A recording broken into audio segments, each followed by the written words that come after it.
Depuis un certain temps, j'ai dédié mon séminaire à faire à articuler la navigation, donc la vie des marins, avec le travail de psychanalyste, donc la conduite de la cure. Et j'avais remarqué, en lisant donc un certain nombre de marins, c'est cette exigence de la ponctualité et de la rigueur dans les calculs. Vous savez que sur un bateau, si vous faites une mauvaise manœuvre, ça peut coûter une vie ou une partie de son corps. J'ai eu, il y a quelques temps, j'ai reçu un mail donc d'un collègue qui parlait justement d'une mauvaise manœuvre qui était faite sur un bateau et la personne en question donc a perdu un bras. Voilà. Ça se passe pour des vrais. Vous faites une mauvaise manœuvre, ça ne rate pas, vous êtes rattrapé par le réel. Eh bien, c'est justement cet exercice qui d'ailleurs, Monsieur Legui, qui avait essayé de m'amadouer tout à l'heure, m'a enseigné, c'est qu'au RPH, c'était lui qui avait signalé ça, on commence toujours à l'heure.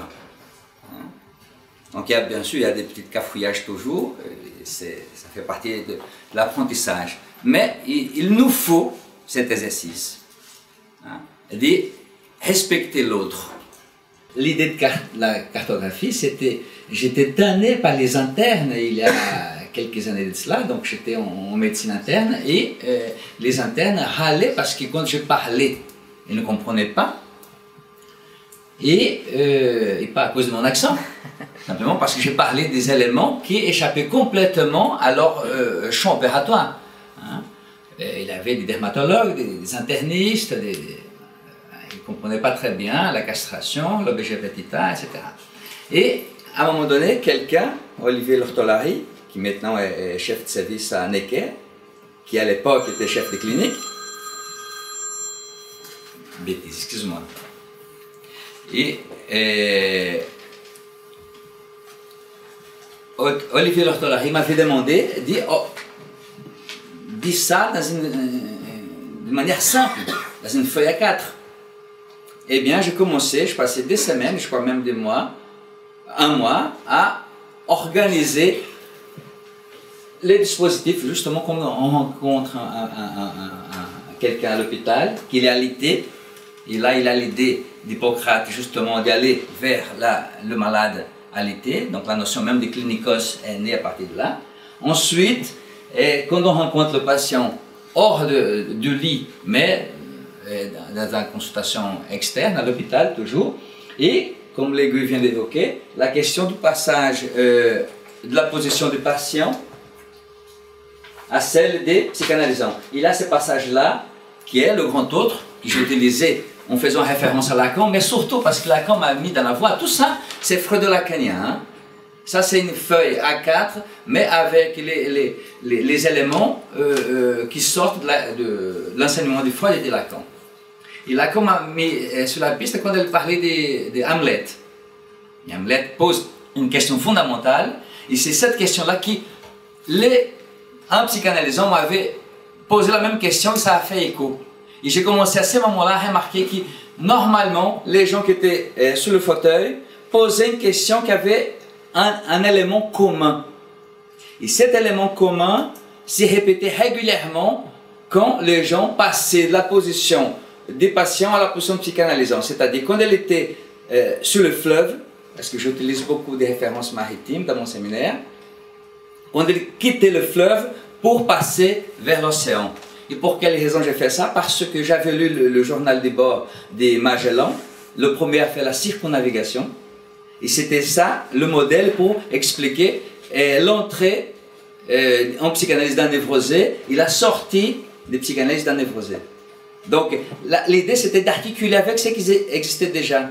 Et la navigation pour moi c'est un élément fondamental parce que on voit régulièrement chez les navigateurs cette exigence justement des ponctualités, comme je disais tout à l'heure, et des précisions. Bien entendu, ils ne disent pas parce qu'ils ne sont pas lacaniens, mais comme je le suis, donc je vois ça, il y a cette exigence Mais malheureusement, il y a toujours le réel qui vient s'imposer. Le vent et le courant. D'ailleurs, il y a des calculs savants chez les marins pour calculer l'effet du courant dans la navigation et l'effet du vent, donc du réel dans la navigation. C'est merveilleux. Et l'idée, c'est justement de faire en sorte avec ces modèles-là, c'est un modèle. Le RPH, c'est quoi? C'est un groupe des gens qui font de la clinique, mais qui expérimentent aussi quelque chose pour proposer une lecture commune, scientifique, quoi. C'est pour cette raison que, quand j'entends, et j'ai entendu très bien l'intervention de Laure Baudémont, je n'arrive pas à être d'accord avec ce que le collègue parle en tant que psychanalyste de la psychanalyse, qui est dans une situation de décadence. Je ne vois pas ça. Chez nous, on a déclaré nos comptes au fisc et ça augmente. Nous avons augmenté le nombre de nos consultations et ça augmente. C'est-à-dire, chez nous, on a de vent en poupe, si j'ose dire. C'est-à-dire, ça fonctionne pour quelle raison? Parce qu'il y a un rapport très engagé avec le désir. Ça ne signifie pas qu'il c'est un désir limpide, hein? Je vous assure. Il y a toujours du sabotage des uns et des autres à l'intérieur de l'école. Mais pour quelle raison? Parce que c'est le rapport de l'être, du psychanalyste avec son propre désir. C'est pour cette raison que c'est tellement compliqué pour quelques-uns de parler de la psychanalyse. D'abord parce qu'ils ne la pratiquent pas. Qui vous parle là, c'est un psychanalysant.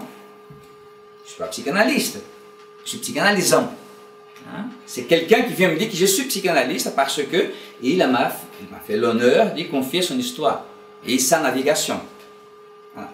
Mais, normalement, les gens qui critiquent la psychanalyse, ou ne la pratiquent pas en tant que psychanalysant, ou de contraire, se disent psychanalystes, n'est-ce pas? Ou se disent anciens psychanalystes. J'ai jamais compris un truc pareil. Je suis un ancien psychanalyste. J'étais psychiatre, maintenant je suis psychanalyste, et une autre fois je suis redevenu psychiatre. C'est impossible logiquement. Hein, cette notion de la traversée du Rubicon, c'est un fait matériel, on peut toucher du doigt. Quand on traverse une psychanalyse, ça change pour nous.